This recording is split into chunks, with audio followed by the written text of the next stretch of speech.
ამ საავადმყოფომდე მივიდეს, მანამდე საშინელი შედეგი დადგეს. იქ ადამიანები ზამთარში არიან მიტოვებულები ყოველგვარი ტრანსპორტის გარეშე, არავითარი თვითმფრინავების და არავითარი ვეწფრენებით მომარაგება რაც არის. არაფერი ეს გავსი არ არის და ამ დროს ჩემთვის გასაკვირად უნდა გითხრათ, ახლა რომ ის რაც თბილისში ხდებოდა, მართალია დაგვიანებით, მაგრამ პერიფერიებამდე უკვე ჩასული არის.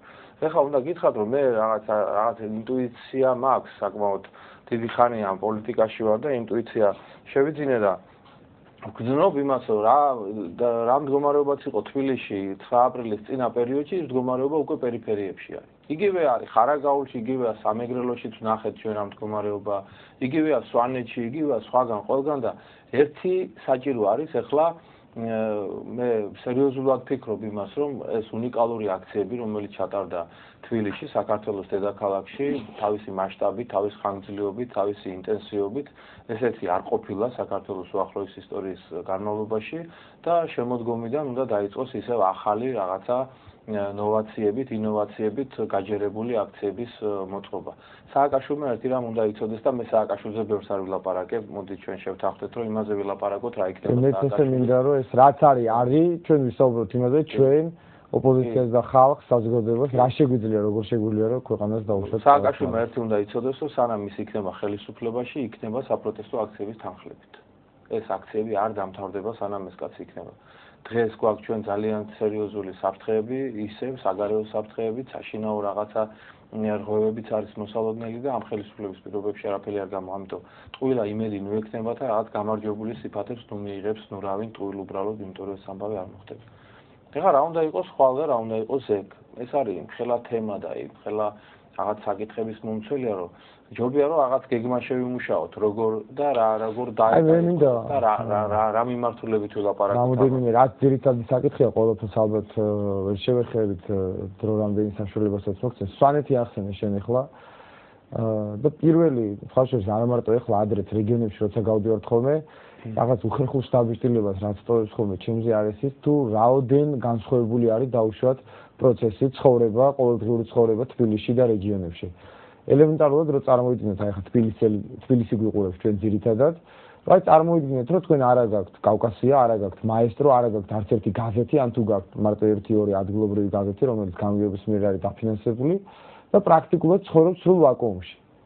ცხოვრება პოლიტიკური პროცესი თბილისში მიდის ცალკე, რეგიონებში ცხოვრება მიდის ცალკე და შენ ახსენე ეხლა აი რაღაცნაირად პირადი კონტაქტებით ვიღაცა თბილისში ჩამოდის, ვიღაცა თბილისიდან ჩადის, ეხლა 2-3 თვის შემდგომ მიდის ინფორმაცია, მაგრამ მეორე საკითხი, რადგან მინდოდა ეხლა შენ პრობლემები ახსენე, დავუშვათ გლობალურ კონტექსტში რომ შევხედოთ. რამდენად ჩვენ საერთოდ ჩვენ სახელმწიფოს ვინარჩუნებთ ამ სიტყვის ნაციონალური ეროვნული გაგებით. ჩვენ ვიყავით საოცარი ტაძრები არის განსაკუთრებით ბოლო სოფლებში, იფარი, უსგულში ვიყავით, კირიკე ვნახეთ, ხა ვერ ვიტყოდი რომ დანგრევის პირასაა, მაგრამ შეიძლება ითქვას რომ მიგდებული ნამდვილად არის და ეხლა იქ არც ერთი თეთრი დახარჯული სახელმწიფოს მხრიდან არ ეთყობა. მეორე მხრივ ზუსტად იმ დროს როცა ჩვენ გავდიოდით უსგულში, ხელი მოეწერა ბრძანებულებას, მე ვნახე რომ ერთ-ერთი პატრიოტული ბანაკისთვის გამოიყო 1 მილიონი ლარი.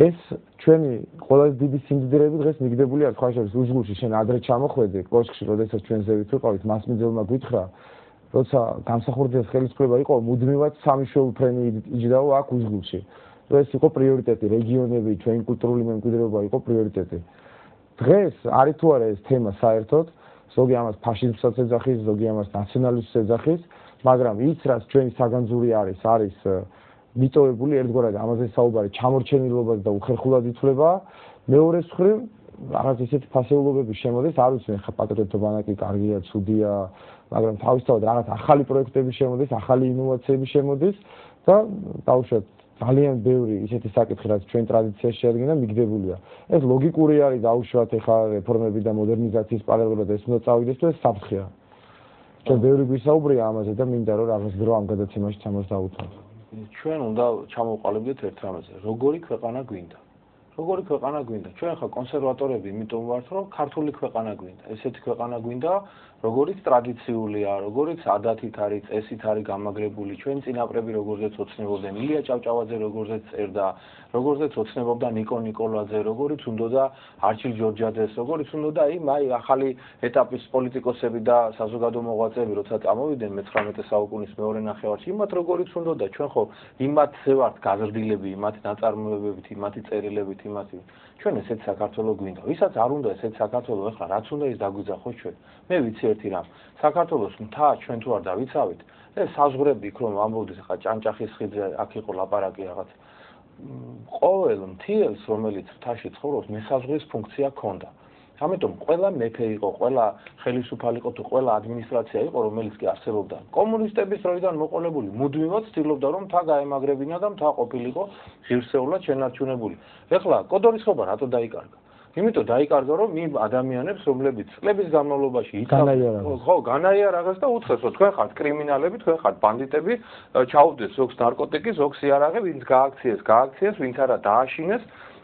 და შედეგად მივიღეთ ის რომ გამათმა სტერილურმა რაღაცა პოლიტიკამ იქ რაც ჩაატარეს ეს ადამიანები რომლებიც იყვნენ და მართლა თავიანთ კონკრეტულ სახლს იცავდნენ ისინი მოაშორეს იმ ამბავს აქედან ჩასულმა მერაბიშვილის ხალხმა ვერ დაიცვა ის და როცა გავარდა ერთი ბომბით დაკრა ფეხი და გამოიქცა მილიარდობით იარაღი და ქონება დაუტოვეს რუსებს და ისე გამოიქცნენ იქედან აქ არ შეიძლება მთას აქ მესაზღვრის ფუნქცია ეს ერთი მერე მეორე მთას აქ აი თუ ჩვენ გვინდა თვითყოფადობის შენარჩუნება, თვითყოფადობა სწორედ მთიდან ნარჩუნდება და იქ ნარჩუნდება ეს ამბავი, რასაც ქვია ჩვენი, რასაც ქვია ტრადიციული, რასაც ქვია ჩვენი სიწმინდეები. ხა სვანეთს რაც აქვს გაკეთებული, მე არ ვიცი ხა უკვე მე რამდენად ვარ ნამყოფი და ვფიქრობ რომ ხშირად უნდა ვიაროთ ძალიან ყველა სვანეთში და ვინც არ არის ნამყოფი ურჩევ რომ ყველა საქმე გადადოს არც ამერიკაში წასვლა, არც საფრანგეთში, არც იაპონიაში, არც იტალიაში წასვლა ვერ შეგიცვლით სვანეთში წასვლას, იმიტომ რომ სვანეთი არის გაცილებით უფრო რაღაცა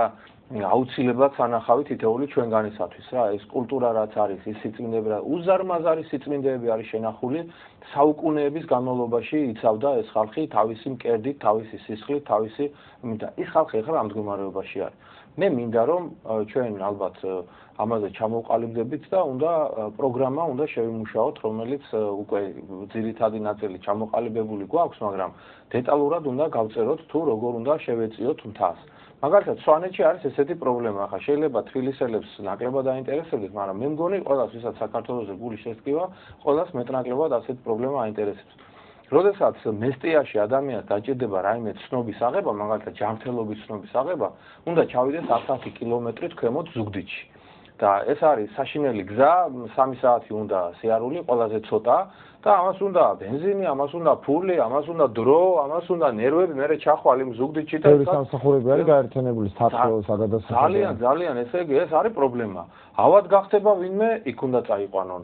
ესე იგი რაღაც სხვა ტიპის საჭიროება სასამართლოა თუ რა არის, იქაც ზუგდიდში უნდა წავიდნენ ყველგან. ამ დროს სვანეთის ერთი ნაწილი ასე მდგომარეობაშია, მესტიის რაიონი უშგულამდე იცი კიდე რამდენი არის 2 საათი მეტი უნდა იარო, იქეთ ლენტეხი არის მიერთებული ცალკე იმაზე რა ქვია რაჭალეჩხუმზე, აქეც არის ესე იგი